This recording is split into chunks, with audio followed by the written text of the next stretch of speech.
After this chapter, I think it's safe to say that we are now underway into this next arc. I mean, like, in the previous one, it was clearly, a nice little cooldown chapter, and then a little bit at the end, we had, obviously set up for this one.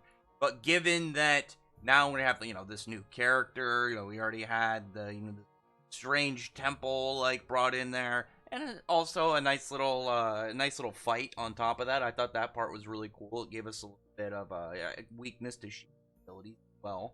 But now we have this very strange looking new character. I keep looking at this design, and it's like, I like it, but I can't fully tell, like, what I like about it. I think it's just because it looks odd. I think the hair really reminds me of, like, I think it's some of Padme's hair from, like, the episode 1 of Star Wars. I don't know. It just makes me think that. But this girl, this, like, cyborg, this, like, I don't know. I like I said, I'm intrigued because obviously she's gonna be very important, even though the name of the chapter as well. On top of that, what was embedded, well, not embedded, what was written inside of the ship when they, were investigating that skeleton that was in the little escape pod or little tiny personal ship. But it said, Nadia, it was like, what, Nadia, my beloved on there, or love of my life. So I am very curious to know what that's going to be about. Like, what is this character really going to be? Is this maybe like somebody who is trying to return to this character after a long time? Because obviously, if this guy was, who knows, assuming he was human, maybe he was an alien. But assuming that, it was somebody in a maybe from a relationship or some form of affection towards, this Nadia character. Because the character, she's a cyborg, so I assume she doesn't age, or she's maybe an android. Either way, I assume she doesn't age. Yeah, android's like full autonomous robot, look like a person, where the cyborg is like cybernetic, still partly person. Anyway, so I was surprised that the town was deserted. I figured it was gonna be some form of like town of sea people, like mermaids or something, or alien. I really wanted this some form of sea alien, but the strange mystery as to why all these robots are just shut down and everything is just looking a little bit ominous and a little bit spooky underwater was definitely a nice little added bit to it. And also, just a thing to note is the fish. Like, some of the fish, at least one of them, it might have just been a coincidence. If you look at the fish on one of the panels where it just kind of like, it's the same one where Rebecca almost like brings up Grand Bell. The one in the middle actually looks like it has ether gear. I don't know. It might just be the design. Maybe the coincidence art. I don't know. I'm always looking now for like really weird, ether gear indications in ether gear now, because that's the thing of this series. But Rebecca does mention it almost at one point. That these guys.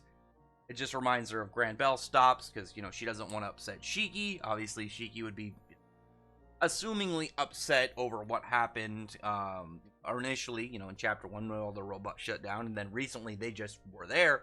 So in their, in her mind, it might be a sensitive topic to Shiki, understandable.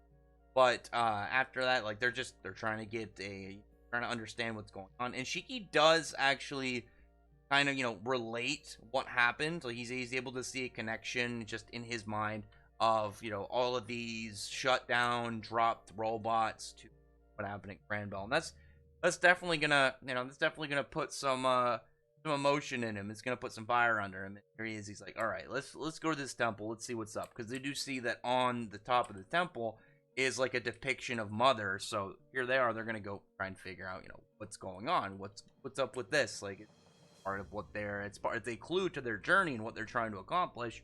So they're gonna go try and figure out, is this something that could aid them? And then while they're doing that, there's this big octopus-like creature that shows up and attacks them.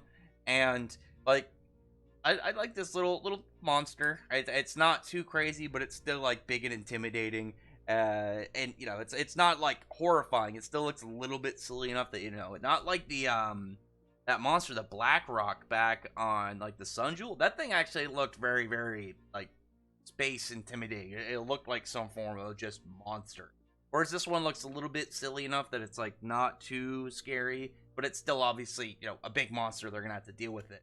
But Shiki, while trying to use his gravity, is flung out in the water because of the buoyancy. Like his gravity is a little bit messed up, and both that is a interesting thing to kind of put out because he is that to a degree weak against water. I actually like that. That's a that's a very amusing rather weakness because that is to a degree something that Natsu has. When he's underwater, he can't light his fire the same. I'm still wondering if like he could heat up his body and just evaporate the water and then use it. But plus, definitely if he's got the fire above and then goes down, it's gonna evaporate. But like Shiki could probably do a similar thing if well, he does. He goes up, gets control again, and then gravity centers down on top of the this big space monster.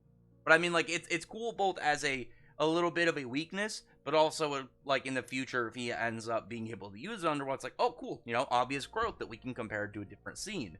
Plus, I think like using gravity underwater, we can like streams of water all flowing around him and like him being able to kind of just move large bodies of water. I think that'll be really cool if we can do something like that.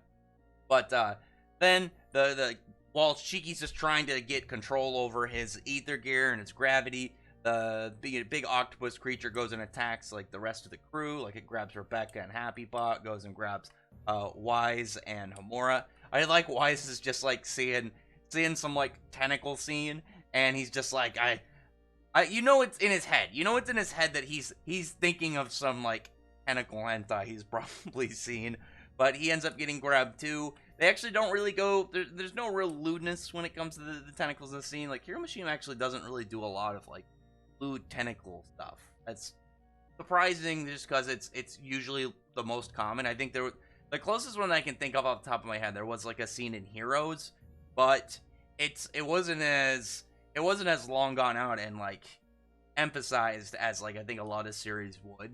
I feel like most, but either way, it wasn't it wasn't really that much emphasized here. It reminds me also like back when I feel like a lot of people when they got to this part and they saw like the octopus grab Rebecca, they assumed it was gonna get further in that. It's like when the the member of Tartaros, the big old octopus, the Octagora, I can't remember the dude's name. He was just such an irrelevant character within the series that I remember his name very vaguely. I gotta look.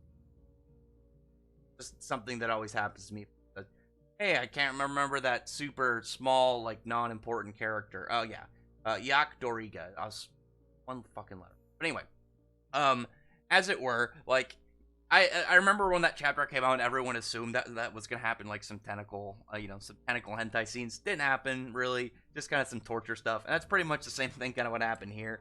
And while it was like grabbing them, getting ready to eat them, I actually like didn't think about it at first, but obviously while they're constrained, they can't use their ether gear, and I was like, well, how are they gonna get out of this? Are they gonna have to fight it after it eats them? But I was like, oh yeah, Shiki is still not grabbed, and he's able to get above the surface of the water to where his ether gear gravity manipulation is able to get back to normal. And instead of like going underwater and then using his gravity powers, he's just going to use it above the water and then go straight down. So he just uses his gravity center, increases his own weight, and then just drops right on top of the creature, just heavy smashes into it. And it manages to get, like, Shiki manages to get it to let go, but it doesn't take it out. They're getting chased by this dude, they're getting chased by this monster, and then they make it into this temple, where it has, like, a barrier where the water is just kind of cut off, and inside, it's air, they're not, by the water, so obviously, happens here, okay, and I do look at that door, that door that it looks like it's got like a big opening in it at the top, like some big object should be in there. You play a video game, you get like, oh, you have to find the missing keystone or something to go inside of this spot, and then get like pieces of it or find the item and put it in there, kind of like situation. Maybe that'll be it, or maybe it's just part of the design of it. But Chiki's talking about like feeling how he feels a very familiar ether. So I'm wondering if it's gonna turn out that like Ziggy was recently here, or at one point when Shiki was a baby that he was brought here with. I don't know. It definitely is part of the mystery. But now as they're kind of like just realizing this situation they're in, kind of just on.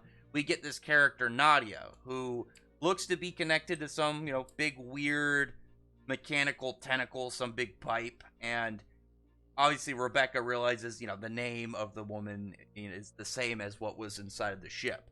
So we're definitely going to be getting some ominous and spooky like reveals here, because like she says like this is the temple of the Mother Beacon. So I'm wondering what exactly like that really can refer to. Obviously, beacon, is it going to be like some way to summon Mother? Like, do you have to find multiple of these in order to kind of like summon her or something? Or is it like, oh, there's a coordinate that will bring you to the next one, and eventually you'll connect all of these coordinates and it will take you to Mother? Or is it just like what their churches are called? Who knows what exactly it is, because we know they're searching for her. And if there's a church around her, I imagine they have to know something. Like maybe it'll just be like, oh, something in direct towards this cosmos or this cosmos, and it'll be like some forgotten spot in space, or it'll be like something they have to kind of gather from each of the ways, kind of just like bring her to them or something. That would actually be really cool if it's like kind of like I'm thinking of kind of like maybe the Dragon Balls, where it's like you have to gather each of these things, but instead of finding Mother, maybe if you gather each of these components for something, for like some form of device, and turn it off, it's like some form of calling, a beacon that will draw Mother to them, or like give a direct path of wherever she is.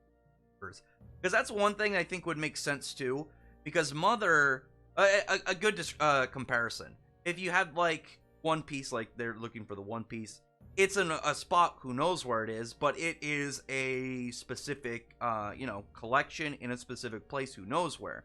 Whereas Mother is a living being, she could be traveling around the universe at any time. Maybe that's going to be that. Maybe that's like one of the reasons why Mother is so hard to find, is that she's never really in just one place at for very long. She's constantly traveling, and keep in mind she's also huge. So a stroll for Mother could be like the distance, a star system. She could be like, oh, I'm gonna just go, and like the equivalent of going like a town over to her, of like, just like, oh, instead of, no, I'm gonna go one town over, just go sightseeing. For her, it's like, oh, she goes to a different solar system or a different galaxy or something, and it would just probably be at a constant rate to just make her almost impossible to find. Because think of it if you were trying to find like one person in a city, and it's not like, oh no, there's potentially the odds that you'll find him, but there's a difference if they're on one spot versus if they're constantly moving. Maybe something like that, like they need to gather all of these things from like the beacons, or do something with in order to just find out where Mother's current location is. That would actually be really cool if it's like they can track her if they get all these things, and then they find out where she's going, and maybe where she ends up like going at the time of when they find it is like the most dangerous place in cosmos or something.